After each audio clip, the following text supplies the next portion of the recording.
First at 4, an uncommon odor causing a big nuisance for people in Flat Rock. We'll have an update on the investigation. Plus, the remnants of Ida hits the Northeast hard. Record rain and flooding rocks 3 states. We'll have a look at the damage. Paula.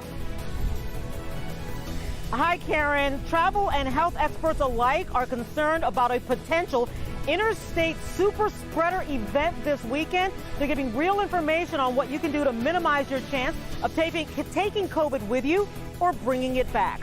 Andrew, glorious Thursday.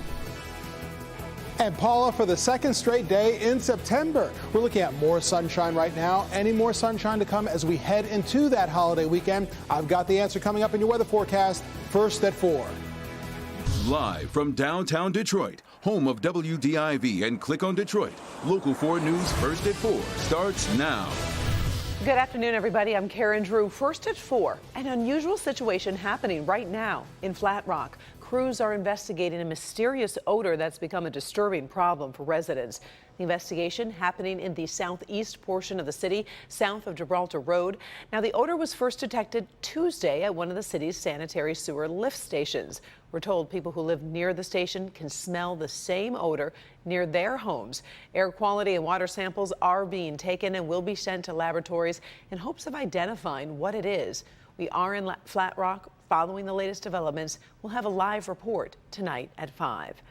Inkster police are asking for your help in finding a man and his 6-week-old child. 37-year-old Alan Turner was last seen in a fully tinted silver Lincoln MXZ. Now, police say they need to find him to verify the well-being of his son. We're told Turner has legal custody of the child. The baby was last seen wearing a white and blue onesie. General Motors announcing today it's putting a temporary pause on production. The automaker has decided to halt production at nearly all North American assembly plants. The pause will run for 2 weeks starting Monday, which is Labor Day. Some plants, including Flint, Arlington, Texas, Bowling Green, Kentucky, and some of Lansing Grand River, will continue production. Now, the reason for all this, the continued shortage of the semiconductor chips that are a key component in vehicles. Faculty members at Oakland University are officially on strike. Dozens of protesters were on the picket lines this morning outside the university.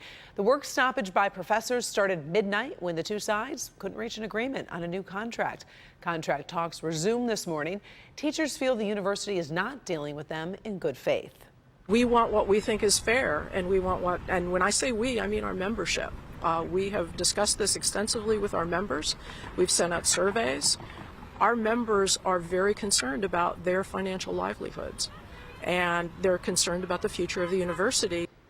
If an agreement can't be reached, Oakland University officials say they will take it to court to get a judge to send the teachers back to the classroom while they try to mediate the contract. Washington County health officials have issued a mask mandate for all K-12 schools this fall. Starting next Tuesday, students and staff within the county will be required to wear a face mask while indoors. Officials say the emergency order will remain active until COVID transmission within the county decreases to a moderate level or lower. Ingham County also issued a similar school mask mandate today, joining Wayne and Oakland counties. Time now for our first look at the forecast. Andrew, Paula said it was glorious out there. She sure is right.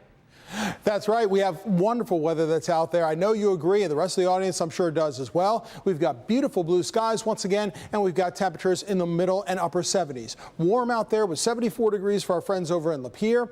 Adrian at 78. Hello, Ann Arbor. You've got 77 at this hour and 77 degrees in Monroe. Look how gorgeous it looks as we look at downtown Detroit. Batting 1,000 so far for the month of September, this being the second day and the second straight day of wonderful weather. 77 right now over at Metro Airport, mostly sunny skies there. Wind out of the north, keeping us relatively cool. I mean, the average high this time of year is 79, but above all, it's keeping us dry and comfortable. Dew points are in the 40s. A pleasant evening is on tap, Karen, with mostly clear skies continuing. Temperatures slide from the 70s, where they are now, into the 60s by sunset and afterward. What happens after that? We'll talk about a cool night ahead. Any more sunshine for tomorrow or the holiday weekend? Your weather forecast for that minutes away. Well, the death toll continues to rise in the aftermath of devastating rains brought on by the remnants of Hurricane Ida. At least 25 people were killed by the storm across 3 states in the Northeast. More than 150,000 homes are without power right now, and states of emergency remain in effect in New York, New Jersey, and Pennsylvania. Kimberly Gill in the newsroom, and Kim, the president is pledging federal support to help the victims. Karen, good afternoon. The National Weather Service cites at least 5 flash flood emergencies from New Jersey to Philadelphia. The record rain and flooding on the East Coast comes as thousands on the Gulf Coast are still without power there. This is what it looks like in New York, where some neighborhoods are seeing up to 14 feet of water. Hundreds of people were evacuated from New York trains and subways. The rain broke records set just 11 days before by Tropical Storm Henri. Water rescues in Pennsylvania are estimated to be in the thousands, with more than 370 roads closed statewide. The president's message was simple today. Help is on the way for people in the regions affected. My message to everyone affected is we're all in this together. The nation is here to help. That's the message I've been making clear to the mayors, governors, energy and utility leaders in the region who my administration has been working closely with over the past few days. And the lights are slowly coming back on in the French Quarter. This was the scene this morning on Bourbon Street. Utility officials have said it could be a month before power is fully restored. President Biden will travel to Louisiana tomorrow to survey the damage caused by Hurricane Ida and meet with local and state leaders. More than 6,000 National Guardsmen have been deployed to the area to help search and rescue efforts. Similar operations are taking place in the Northeast as well. We'll have another update on Ida's impact when you join us for Local 4 News at 5. Until then, Karen, we'll send it back to you. All right. Thank you, Kim. Sure.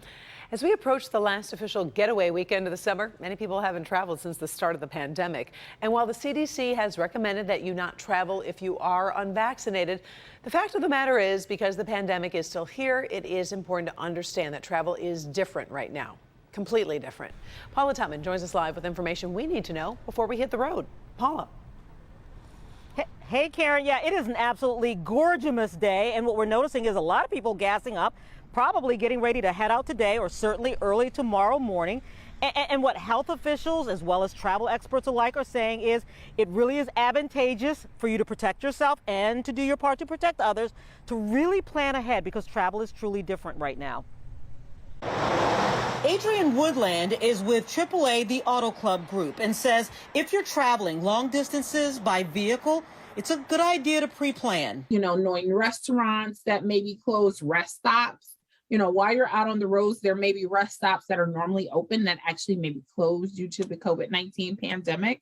AAA has a fantastic tool, the travel restrictions map, that allows you to get information to properly plan your trip, because COVID regulations and protocols may be different in your starting point and throughout your commute to your final destination. Like, for instance, in Chicago, you have to wear a mask inside hotels. It's the law. It'll show whether there are roadway travel checkpoints, border crossing closures, if there are citywide travel restrictions, countywide travel restrictions. Carry extra masks, your own bathroom wipe down, plenty of hand sanitizer and or Clorox wipes, since even if you are vaccinated, you can still transmit the Delta variant. Travel is going to be very different this weekend and probably even for the rest of the year. Dr. Jennifer Burgess is with Henry Ford Health System, and she says that your burning need to see friends and family outside your household and immediate community comes with a risk.